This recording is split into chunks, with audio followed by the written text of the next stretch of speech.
Okay, we're going to have a bit of fun today. We're looking at a piece of software called SubLogic Flight Simulator 2 running on an emulated Atari ST inside a modern Windows 10 PC. So this PC now thinks it is a 16-bit computer from the late 1980s. So I have to try and remember now how to operate the aeroplane.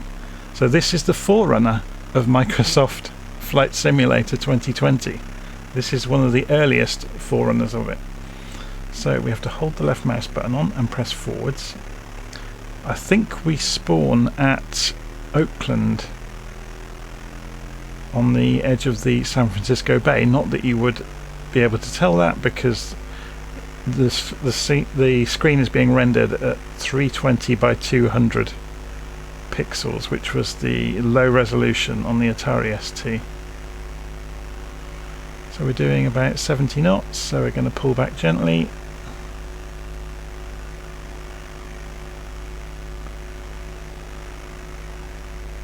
And we're flying. The altimeter is working. So if I press the right mouse button, I can actually point with things. So I'm flying it with the mouse. When I press the right mouse button, the mouse essentially becomes the top of the joystick. You just have to be aware of what you have done, so that's why they have these little meters here to show you where the joystick is being held. So dragging the mouse around moves the joystick. So what have we got? We've got speed, we've got a turn coordinator. I'm not sure what this... I guess that's the compass, isn't it? Yeah. So then you've got the artificial horizon, the altimeter, vertical speed indicator, nav radios, and I think they work. Yeah, there's nav over here, there's distance measuring equipment, ADF, time, a transponder.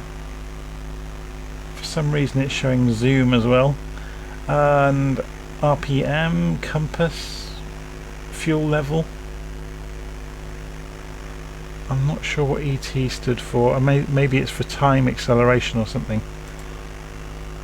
So let's level out. We're just coming up to 1,000 feet. Oh, I think what we can see in the distance out there is the Oakland Bay Bridge, possibly.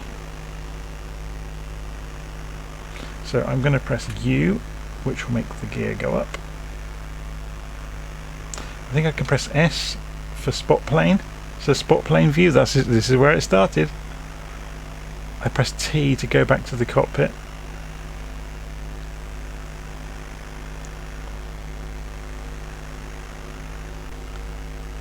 So this will be, there's an Air Force base on this headland here. Was it Hamilton Air Force Base? Out on that headland. So that's the you can just about make out the shapes of things. So that's the Oakland Bay Bridge we can see there. San Francisco will start to render. I'm not sure if there are any buildings in San Francisco to see. And the Golden Gate will be drawn in soon.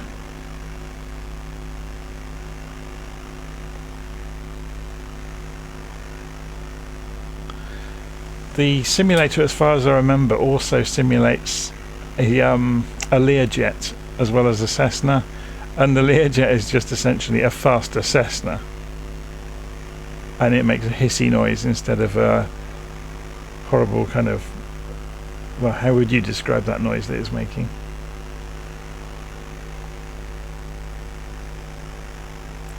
So let's go and find somewhere to land. So as you can see, the scenery is stunning. Oh, has it just crashed? Oh no, it was just taking its time to do something. I have no idea. That will be San Francisco International over there. Okay, so that's the hill with Twin Peaks on the top. We just saw over there. I wonder if they've got the radio beacons on top. No, I think it's just a lump in the scenery.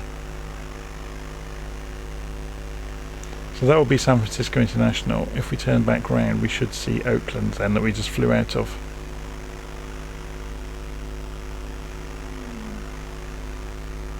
Yeah, that's Oakland International.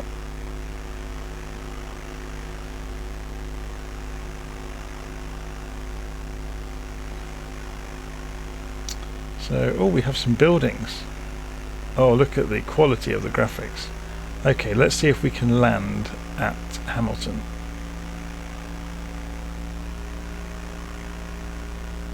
It's pausing rather disastrously to do something. Right, so I'm going to cut the engine, put my wheels down, put the flaps on full because it has no damage stress modelling at all because it's not that clever.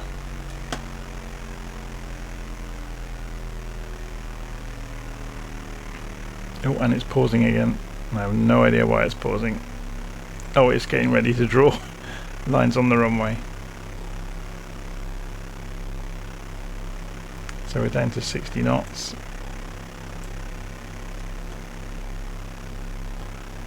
As far as memory serves, you can't flare either.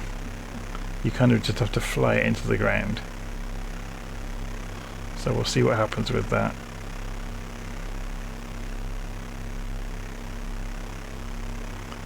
Back in its day, this was stunning to people that saw it. Nobody had seen a flight simulator anything like it before. I remember being absolutely bowled over by it. And yet you look at it now and you think, oh my word.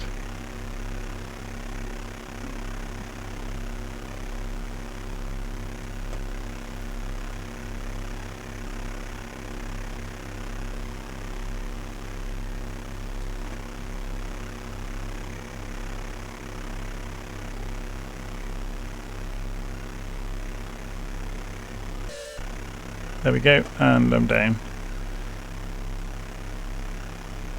Okay, I have no idea if this has any kind of concept of brakes, so we'll just roll to a stop.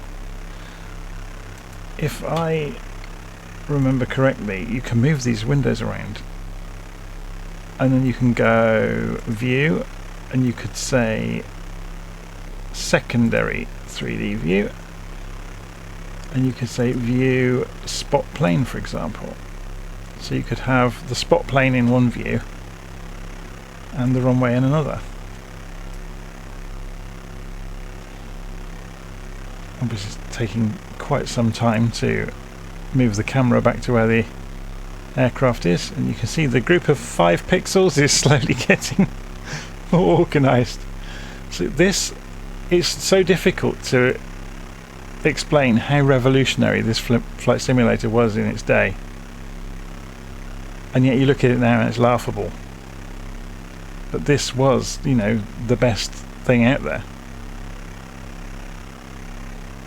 What options do we get up here? Not very much, probably. Winter, spring, summer or fall. Wind, you get wind and clouds. Oh my word. Clouds. I have no idea what this is going to do.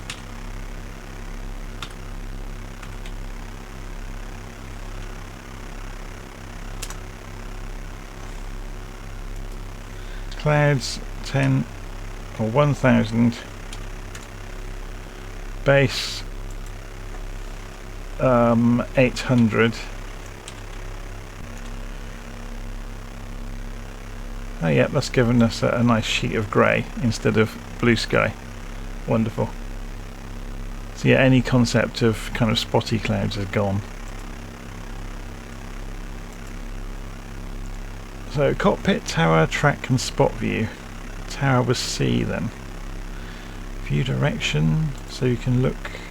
Okay, so there are keys to do T, R, Y, F, H, V, B, N. Interesting.